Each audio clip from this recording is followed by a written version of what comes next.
Boa noite a todos os irmãos e irmãs. Sejamos todos bem-vindos a essa casa de luz.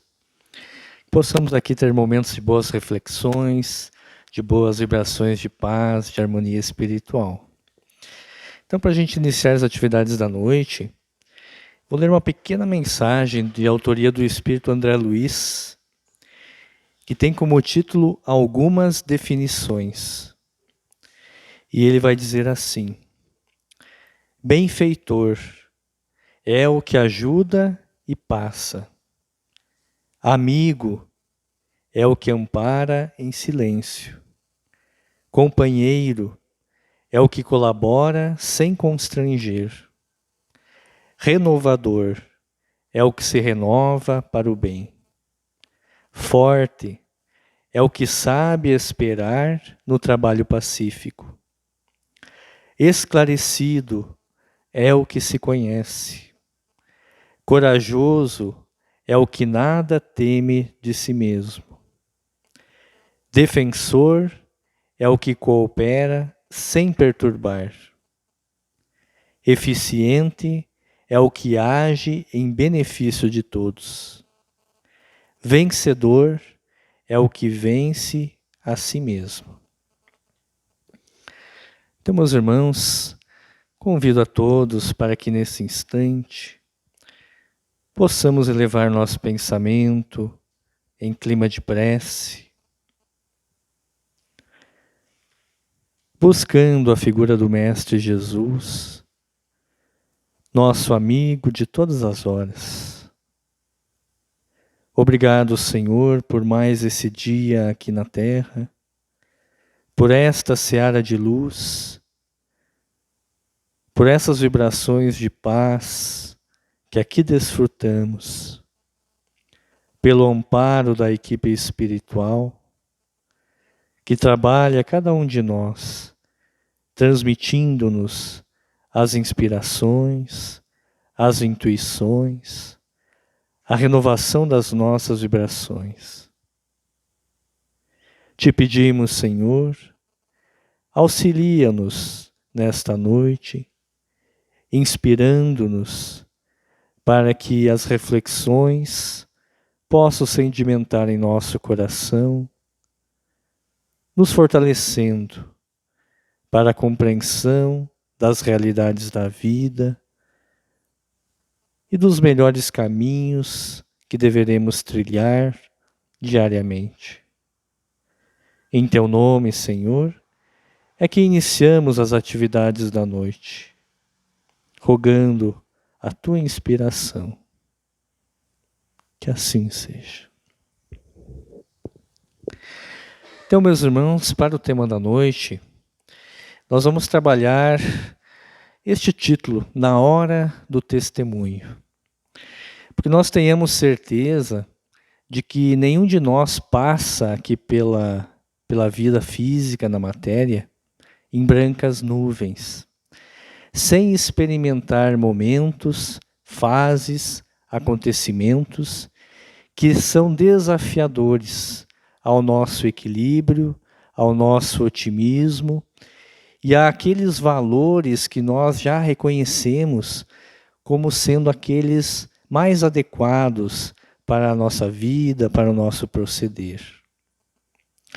E quando eu estava trabalhando nas reflexões sobre este tema, eu estava lembrando uma entrevista que eu assisti, muito interessante.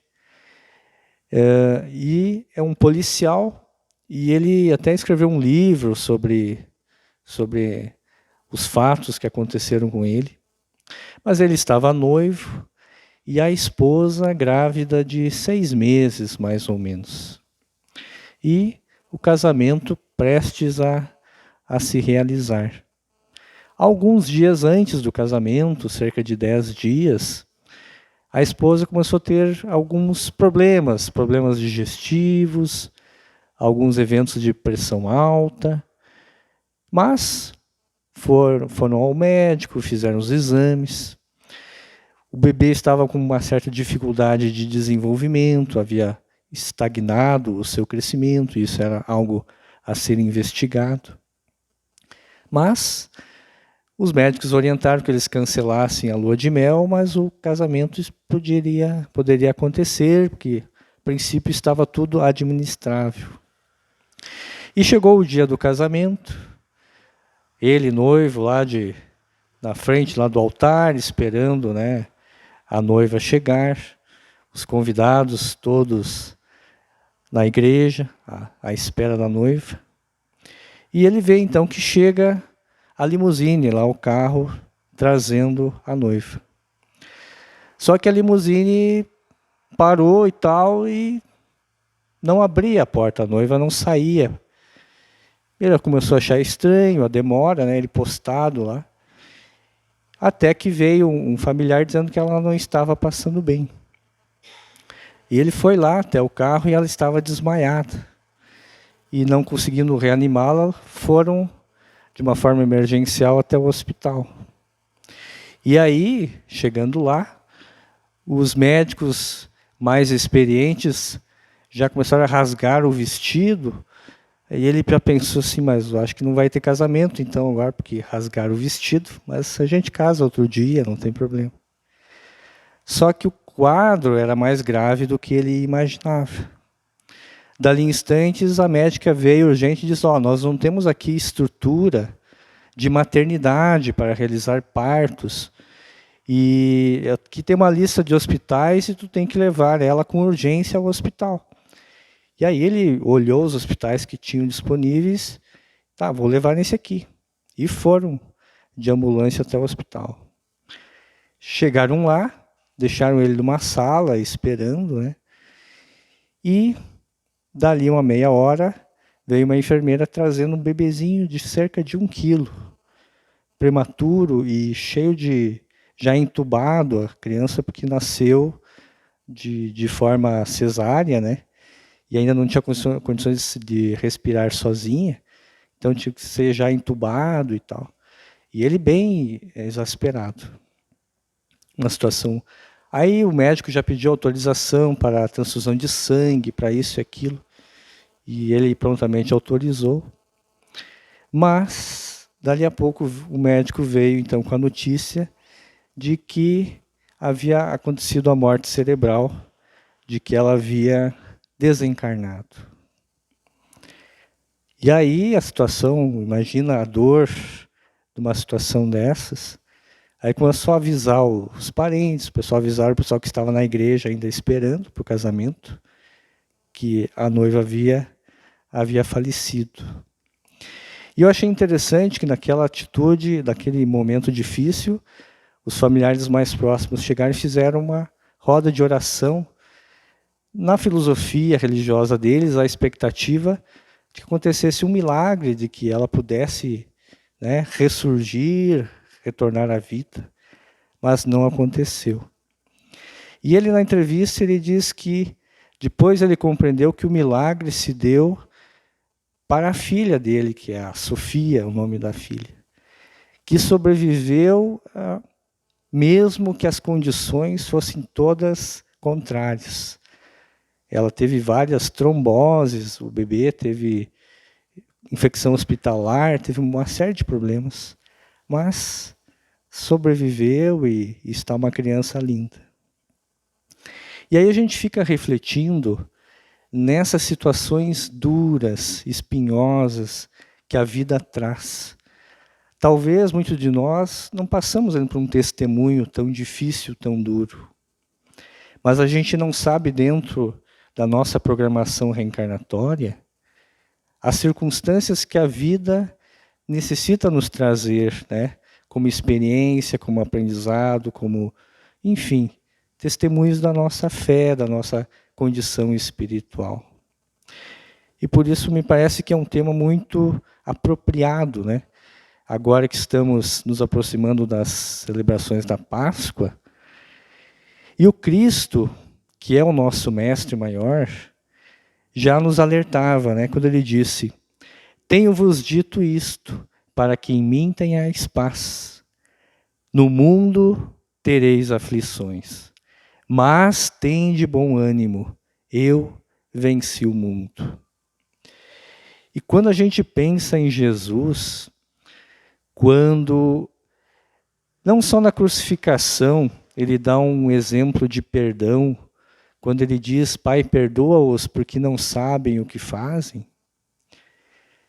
Depois daqueles 2, 3 dias, quando ele retorna e aparece para os seus discípulos, talvez é mais uma grande lição de amor que o Cristo nos deixou. Porque se a gente pensar bem, praticamente todos os apóstolos, com exceção de João, fugiram amedrontados, deixaram Jesus solitário na cruz, né?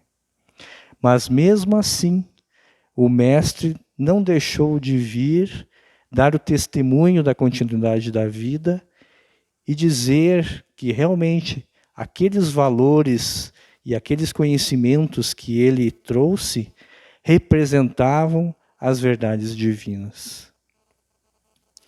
Então, quando a gente fala de Jesus, a visão espírita do Cristo é a visão daquele ser superior, daquele irmão que já atingiu uma escala que nós ainda nem temos condições de avaliar do ponto de vista da potência espiritual, do desenvolvimento espiritual. Emmanuel vai nos dizer, na terra, Jesus é o Senhor que se fez servo de todos, por amor, e tem esperado nossa contribuição na oficina dos séculos. A confiança dele abrange as eras. Sua experiência abarca as civilizações. Seu devotamento nos envolve há milênios. Então, o Espiritismo vai nos trazer o Jesus como governador espiritual da Terra. Esse Espírito que vela pelos nossos destinos espirituais há muito tempo e que acompanha o desenvolvimento do planeta com paciência, com amorosidade, velando pelo nosso crescimento. E esse é um quadro de Giuseppe Mancinelli, que busca retratar um pouco da vida dos primeiros cristãos, né? Que após, então, o retorno de Jesus à pátria espiritual, os primeiros apóstolos e convertidos passaram a difundir a mensagem cristã. Mas, desde cedo, sofreram grandes perseguições por parte das instituições religiosas, por parte, especialmente, do Império Romano, que tinham no seu arcabouço filosófico outras ideias e não permitiam ao cristão se expressar, viver conforme lhe aprazia. E no livro Paulo e Estevão, o Emmanuel vai nos trazer uma mensagem maravilhosa para que a gente entenda esses primeiros anos de desenvolvimento do cristianismo. E ele retrata que no ano 64, governava Roma o imperador Nero. E um psicopata, um homem doente do ponto de vista moral, e que tinha predileção por perseguir os cristãos, por aproveitar os cristãos para aqueles espetáculos no circo romano, para divertimento da plebe. E no ano de 64, ele planejou um grande incêndio, porque a ideia dele era reformar parte da capital romana, construir novos prédios, e de uma forma criminosa colocou fogo em parte da cidade, só que o fogo se alastrou e teve uma dimensão muito maior do que aquela prevista. E as pessoas, por ignorância, e ele se aproveitou disso, acabaram culpando os cristãos como os causadores do incêndio, porque eles não reverenciavam os deuses, porque tinham uma cultura diferente daquelas que eles desejavam. E aí, então, as perseguições aos cristãos recrudesceram, se tornaram ainda mais cruéis. E os cristãos se reuniam nas catacumbas, naqueles cemitérios abandonados, que era um lugar mais afastado e de um pouco mais de proteção contra essas perseguições. Mas num desses dias, Paulo de Tarso se encontrava então numa dessas catacumbas pregando para os cristãos. Quando então adentra nas catacumbas os soldados romanos para prendê-los. E aí, se vocês me permitem, eu vou ler esse trechinho que está lá no Paulo Estevão, porque eu acho que, para que a gente não perca a qualidade do texto, né? E aí, Emmanuel vai narrar assim: nesse instante inesquecível, um magote de guardas rompeu afoito no recinto. O centurião Volúmio, a testa da patrulha armada, fazia intimações em alta voz, enquanto os crentes pacíficos estarreciam surpresos. Em nome de César, bradava o preposto imperial, exultando de contentamento. E ordenando aos soldados que fechassem o círculo em torno dos cristãos indefesos, continuava gritando de modo espetacular: e que ninguém fuja, quem o tentar, morre como um cão. Apoiando-se a forte cajado, pois nessa noite não tivera a companhia de Lucas, Paulo, erecto, evidenciando sua energia moral, exclamou firmemente: e quem vos disse que fugiríamos? Ignorais, porventura, que os cristãos conhecem o mestre a que servem? Sois emissário de um príncipe do mundo, que estes sepulcros esperam. Mas nós somos trabalhadores do Salvador, magnânimo e imortal. Volúmio fitou surpreso. Quem seria aquele velho cheio de energia e combatividade? Apesar da admiração que lhe inspirava, o centurião manifestou o seu desagrado num sorriso de ironia. Medindo o ex-rabino de alto a baixo, com um olhar de profundo desprezo, acrescentou: atentem bem no que aqui dizem e fazem. E depois de uma gargalhada, dirigiu-se a Paulo com insolência: como ousas afrontar a autoridade de Augusto? Devem existir de fato diferenças singulares entre o imperador e o crucificado de Jerusalém. Não sei onde estaria seu poder de salvação para deixar suas vítimas ao abandono, no fundo dos cárceres ou nos postes do martírio. Essas palavras eram pontilhadas de mordaz ironia. Mas o apóstolo respondeu com a mesma nobreza de convicção: enganai-vos, centurião. As diferenças são apreciáveis. É que vós obedeceis a um infeliz e odiento perseguidor, e nós trabalhamos para um Salvador que ama e perdoa. Os administradores romanos, impensadamente, poderão inventar crueldades, mas Jesus nunca cessará de nutrir a fonte das bênçãos. A resposta produzira grande sensação no auditório. Os cristãos pareciam mais calmos e confiantes. Os soldados não ocultavam a enorme impressão que os dominava. O centurião, embora reconhecendo o desassombro daquele espírito varonil, não queria parecer fraco aos olhos dos subalternos e exclamou irritado: vamos, Lucílio, 3 bastonadas neste velho atrevido. O nomeado avançou para o apóstolo impassível. Ante a admiração silenciosa dos presentes, o bastão zuniu no ar. Bateu em cheio no rosto do apóstolo, que nem por isso se alterou. As 3 pancadas foram rápidas. No entanto, um filete de sangue lhe escorria da face dilacerada. O ex-rabino, a quem haviam tomado o cajado de apoio, mantinha-se de pé, com certa dificuldade, mas sem trair o bom ânimo que lhe caracterizava a alma enérgica. Fixou os verdugos com firmeza e sentenciou: não podeis ferir senão o corpo.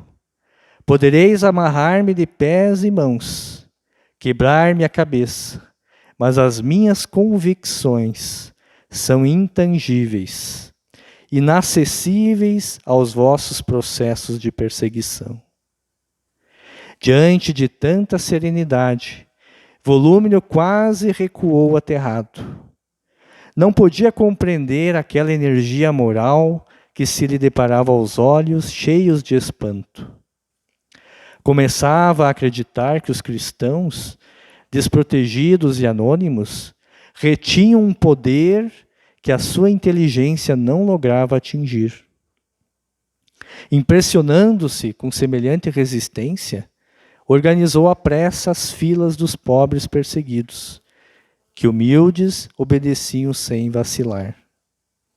O velho apóstolo tarcense tomou lugar entre os prisioneiros sem trair o mínimo gesto de enfado ou rebeldia.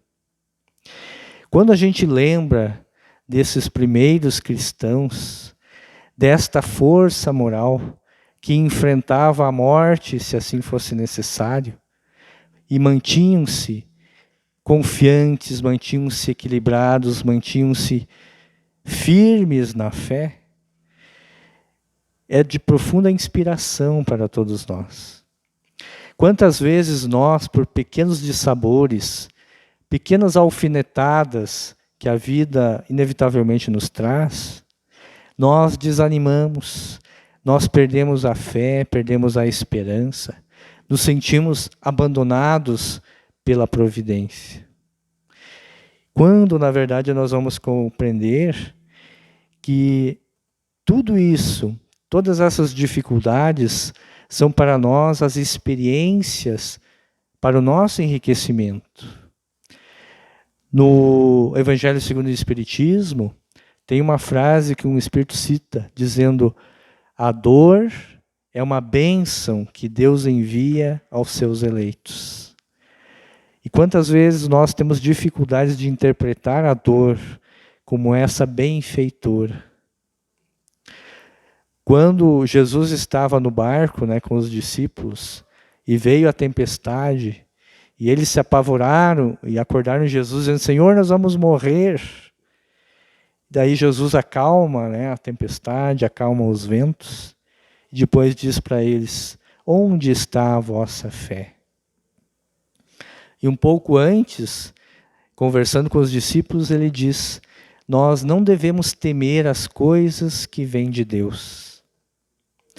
Então aquilo que a vida nos traz sempre é para o nosso melhor, para o nosso fortalecimento moral, para o nosso desenvolvimento.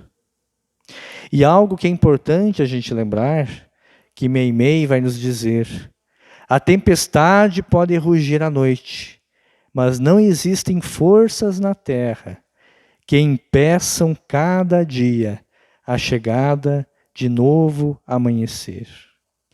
Por mais que estejamos passando às vezes por provas difíceis, por momentos turbulentos, tenhamos a certeza de que essa situação vai passar, de que o sol, que o céu azul novamente irá brilhar e essas dificuldades ficarão para trás. Então, como diz André Luiz, confiança é a sua coragem de superar-se, realizando o melhor ao seu alcance. Conservemos a certeza de que o Mestre não falta aos seus discípulos, como diz Batuíra. E aí eu me recordo desse textinho que foi escrito por Miguel Pereira, quando ele retrata que um dia o pai dele, conversando com ele ao telefone, confidenciou para ele, diz assim: filhinho, dizia ele, hoje pela manhã, quando cheguei à casa transitória, fui informado que a nossa despensa estava vazia. As lágrimas brotaram-me nos olhos, pois fiquei a pensar Como pude distrair-me em minha responsabilidade? Como justificar a minha desatenção? O que dizer aos nossos assistidos?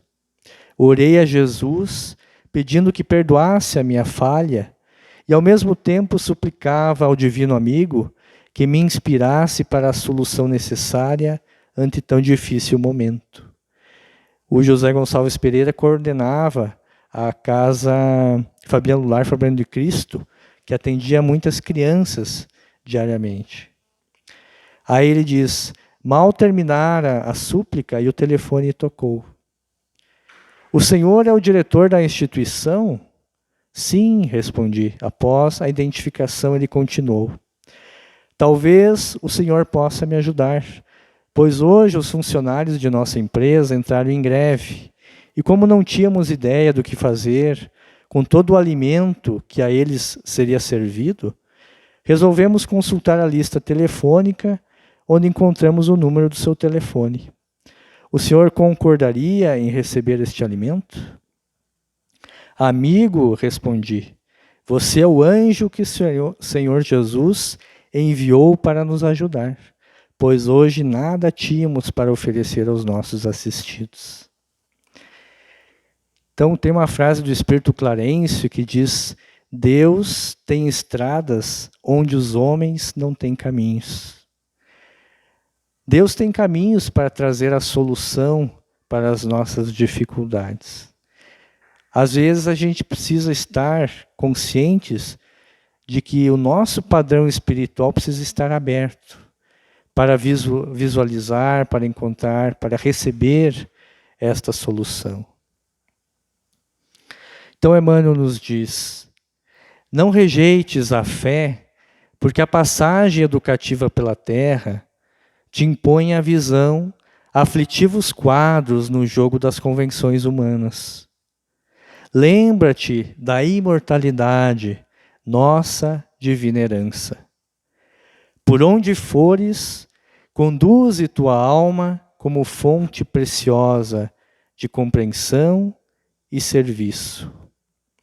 Onde estiveres, sê generoso, otimista e diligente no bem. A carne é apenas tua veste. Luta e aprimora-te. Trabalha e realiza com o Cristo. E aguarda confiante o futuro, na certeza de que a vida de hoje te espera sempre justiceira amanhã. Já indo para o encerramento das nossas reflexões, tem essa mensagem do Espírito Meimei, que eu acho uma das mais belas quando diz respeito a esta questão da aflição e da fé. E ela diz: não percas a tua fé entre as sombras do mundo. Ainda que os teus pés estejam sangrando, segue para a frente, erguendo-a por luz celeste acima de ti mesmo. Crê e trabalha. Esforça-te no bem e espera com paciência. Tudo passa e tudo se renova na terra, mas o que vem do céu permanecerá. De todos os infelizes, os mais desditosos são os que perderam a confiança em Deus e em si mesmos, porque o maior infortúnio é sofrer a privação da fé e prosseguir vivendo. Eleva, pois, o teu olhar e caminha, luta e serve, aprende e adianta-te. Brilha a alvorada além da noite. Hoje é possível que a tempestade te maltrate o coração e atormente o ideal, prendendo-te com a aflição ou ameaçando-te com a morte. Não te esqueças, porém, de que amanhã será outro dia. E para nós encerrarmos, tem essa mensagem que o Grupo Espírita fez um videozinho, que é de uma mensagem do Espírito Emmanuel, que me parece que resume com maestria as reflexões desta noite.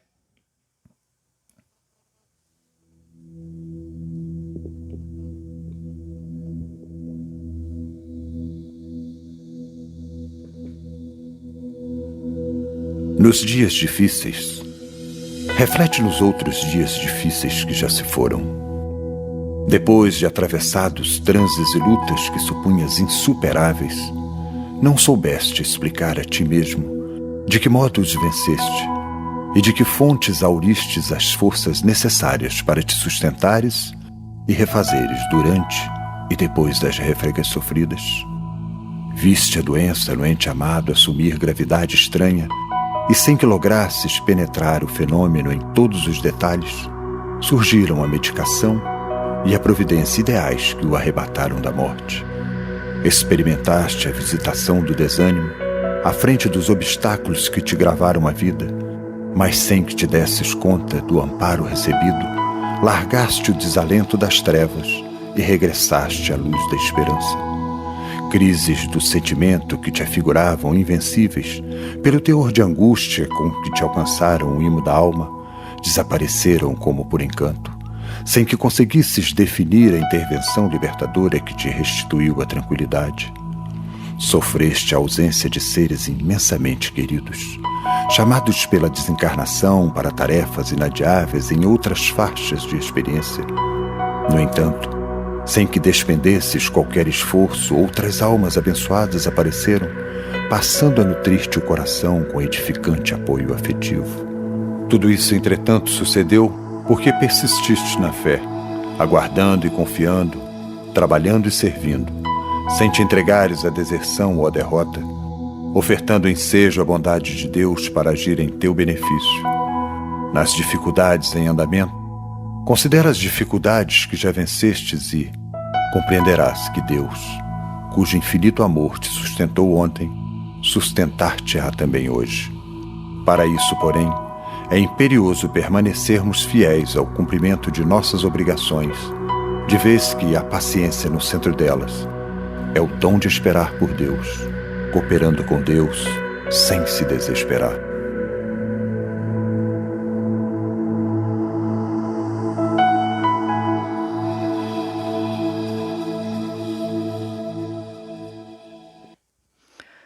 Muito bem, meus irmãos. Vamos nesse instante, então, elevando o nosso pensamento novamente em clima de oração, te agradecendo, Senhor, por mais essa noite de atividades espirituais.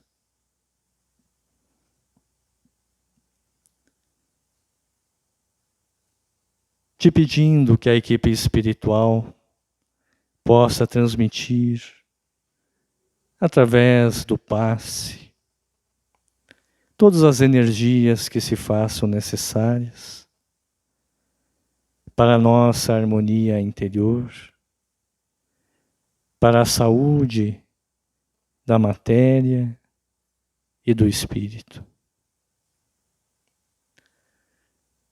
Te rogamos, Senhor, que as tuas falanges de luz possam chegar a todos aqueles recantos em que a sombra ainda permanece, convidando à desesperação, ao desalento, à depressão. Que as tuas vibrações de luz possam chegar em cada coração, levando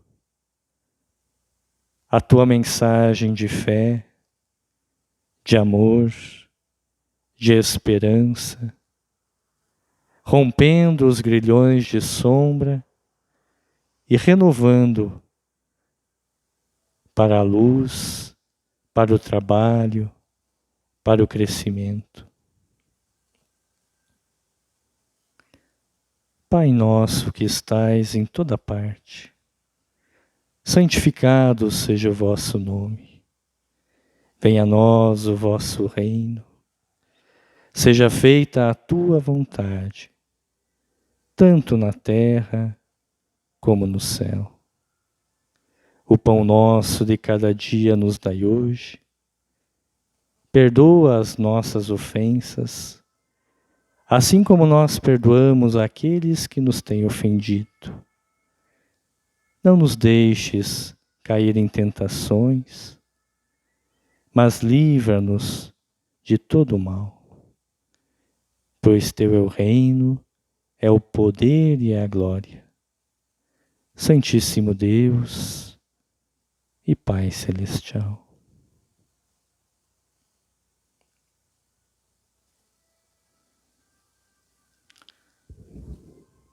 Meus irmãos, então o passe foi ministrado. Possamos retornar aos nossos lares, levando essas vibrações de paz e de harmonia. Fiquem todos bem, até a próxima semana.